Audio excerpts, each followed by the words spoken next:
포경수술, 장난감으로 사는 아이의 몸. 정인환 씨는 8살이라는 어린 나이에 평생 잊지 못할 수술을 받았습니다.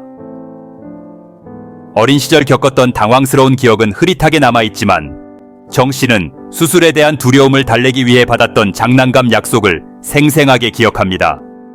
이는 한국에서는 흔한 일이었습니다. 수십 년 동안 포경수술은 어린 남자아이들에게 일종의 통과 의례처럼 여겨졌고 제대로 된 설명이나 동의 없이 이루어지는 경우가 많았습니다. 정 씨의 어머니는 주변의 많은 어머니들처럼 사회적 통념에 따라 수술을 결정했습니다. 다른 아이들이 수술을 받는 것을 보고 아들의 성장에 필요한 당연한 선택이라고 생각했던 것입니다. 그녀는 이 seemingly innocuous decision, 이 한국 사회에 뿌리 깊게 자리 잡은 문화적 영향, 잘못된 의학 정보, 사회적 압력이 복합적으로 작용한 결과라는 사실을 알지 못했습니다. 21세기로 접어들면서 우리는 21살이라는 늦은 나이에 포경수술을 받기로 결심한 이 씨를 만납니다. 부모님의 권유와 사회적 기대로 어린 시절 포경수술을 받았던 정 씨와 달리 이 씨의 결정은 개인 위생에 대한 고민에서 비롯되었습니다. 하지만 그의 경험은 한국에서 포경수술이 여전히 만연해 있음을 보여줍니다. 비록 개인이 그 필요성에 의문을 제기하고 전통적인 틀에서 벗어난 선택을 하기 시작했지만 말입니다. 이 씨의 사례는 포경수술이 압도적으로 어린 시절에 이루어지는 한국 사회에서 매우 이례적인 경우입니다. 이는 사회적 인식이 점차 바뀌고 있지만 과거 관행의 유산이 여전히 개인의 결정에 영향을 미치고 있음을 보여줍니다. 그렇다면 한국은 포경수술 비율이 현저히 낮은 세계에서 어떻게 이렇게 독특한 경우가 되었을까요? 한국은 포경수술 비율에 있어서 세계 대부분의 나라들과 스타크 컨트라스트를 이룹니다. 전 세계적으로 남성의 약 30%만이 포경수술을 받는 반면 한국은 무려 75%에 달하는 높은 비율을 보이고 있습니다. 이러한 차이는 설명이 필요합니다. 다른 동아시아 국가에서는 거의 찾아볼 수 없는 포경수술이 어떻게 한국 사회에 이렇게 깊숙이 자리 잡게 되었을까요? 그 답은 한국전쟁 이후의 격동의 시대로 거슬러 올라가는 역사적 요인, 잘못된 의학적 인식, 사회적 압력이 뒤얽힌 복잡한 나라티브에 있습니다. 이 복잡한 이야기를 풀어내기 위해서는 한국전쟁 이후의 격동기를 거치며 한국에서 포경수술이 어떻게 이루어졌는지 그 역사를 자세히 살펴봐야 합니다. 포경수술은 음경의 귀두를 덮고 있는 피부인 포피를 제거하는 수술입니다. 포경수술을 옹호하는 사람들은 주로 위생적인 이유를 들어 그들의 선택을 정당화합니다. 그들은 포피를 제거하면 음경을 깨끗하게 유지하기 쉽고 특히 유아의 경우 요로 감염 위험을 줄일 수 있다고 주장합니다.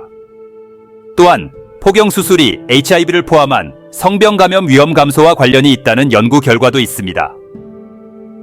그러나 이러한 주장은 여전히 논란의 여지가 있으며 일부 연구에서는 상관관계를 보여주는 반면 다른 연구에서는 그 중요성에 이의를 제기합니다. 이러한 purported benefits에도 불구하고 포경수술은 잠재적 위험과 윤리적 고려사항에 대한 우려를 제기하는 비판론자들의 반박에 직면해 있습니다. 4부 반대의 목소리, 포경수술에 대한 반대 의견. 포경수술은 일반적으로 일상적이고 비교적 해롭지 않은 수술로 여겨지지만 단점이 없는 것은 아닙니다. 비판론자들은 특히 유에게 시행하는 포경수술이 신체 자율권을 침해하는 행위라고 주장합니다. 유아는 수술에 동의할 수 없으며 결국 부모나 보호자가 의학적 필요성보다는 사회적 통념에 따라 수술을 결정하게 됩니다. 또한 포경수술 반대론자들은 수술 중 및 수술 후 출혈, 감염, 통증 등 합병증 발생 가능성을 강조합니다. 이러한 합병증은 비교적 드물지만 포경수술이 태생적으로 위험을 수반하는 수술이라는 사실을 보여줍니다. 즉각적인 신체적 위험 외에도 성기능 및 감각에 미치는 잠재적인 장기적 영향에 대한 우려도 있습니다. 5부 미국의 영양전쟁, 의학 그리고 미디어. 한국에서 포경 수술이 만연하게 된 배경에는 한국전쟁 이후 미국의 지대한 영향을 살펴봐야 합니다. 대부분 포경 수술을 받았던 미군들은 포경 수술이 거의 존재하지 않았던 한국에 이를 전파했습니다. 이러한 노출은 서양 의료 행위가 널리 보급되면서 포경 수술이 뿌리 내릴 수 있는 비옥한 토양을 만들었습니다. 저명한 사회학자인 김대식 교수는 미국의 영향력이 단순한 노출을 넘어섰다고 주장합니다.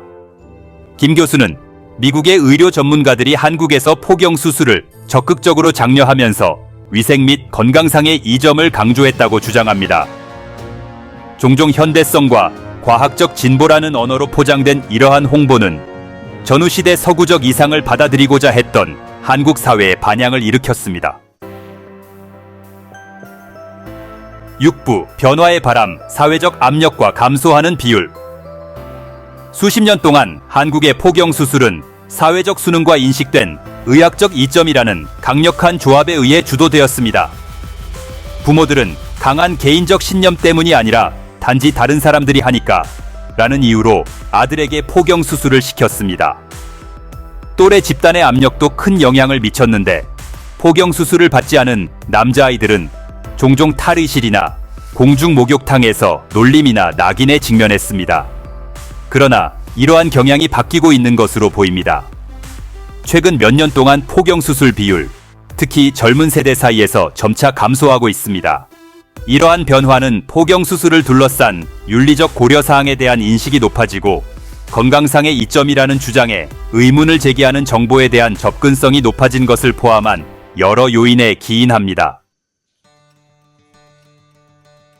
7부 새로운 시대 정보에 근거한 선택과 변화하는 인식. 서울에 사는 젊은 아빠 신 씨는 갓 태어난 아들에게 포경 수술을 시키지 않기로 했습니다. 이전 세대들이 당연하게 여겼던 관행에서 벗어난 그의 결정은 한국에서 점점 더 많은 사람들이 정보에 근거한 선택을 하고 의문의 여지가 없는 전통을 거부하는 추세를 반영합니다. 신 씨는 온라인 포럼과 의료 전문가들과의 상담을 통해 얻은 정보를 바탕으로 자신의 개인적인 신념에 부합하고 아들의 신체 자율성을 우선시하는 결정을 내릴 수 있다고 느꼈습니다. 정보에 입각한 의사결정으로의 이러한 변화는 한국 사회에 더 광범위한 문화적 변화를 나타냅니다. 서구의 영향력이 약해지고 새로운 세대가 등장함에 따라 포경 수술에 대한 오랜 가정에 의문이 제기되고 있습니다. 특히 인터넷은 정보를 전파하고 한때 금기시되었던 주제에 대한 열린 대화를 조성하는 데 중추적인 역할을 했습니다.